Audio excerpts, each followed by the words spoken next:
this is Gloria, preventing calculus from calculating us. Today I will show you how to attack the dreaded related rates problem, a derivative application most calculus students struggle with. Let's go ahead and start with this.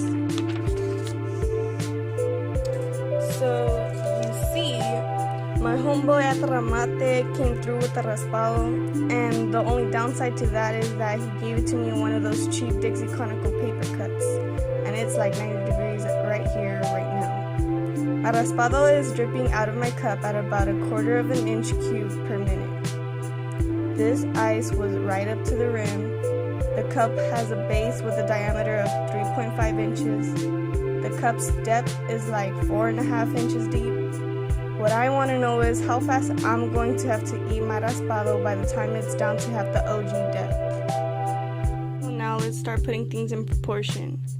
We know that we're trying to get down half the OG depth, which means we're trying to get down to half of 4.5 inches. So as you can see, I drew a little triangle within the cone and kind of just blew it out right here.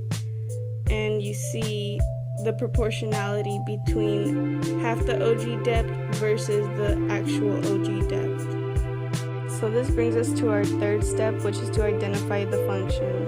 In this case, we're going to use the volume of a cone, and we're going to also label our variables. So we know that the volume of a cone is that, and dV over dt is the derivative of the volume of a cone, which turns out to be the rate at which my raspado is decreasing. The OG radius turns out to be 1.75 inches, and what I'm trying to figure out is dH over dt, which is the rate at which I'm going to have to eat my raspado.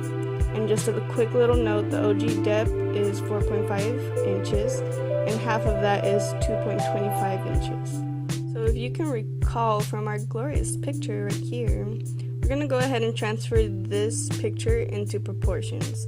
So we're going to go ahead and transfer our proportion to identify variables as functions. As you can see, we have it down from big versus small triangle and height versus radius. And we're going to go ahead and get R by itself, and then we're going to go ahead and plug that into the volume of a cone, and then we're just going to simplify. Guys, last and final step, we got to answer the question. So here we end up finding out that I will go ahead and need to eat my raspado at a rate of blah blah blah blah blah by the time it's down to half the OG depth.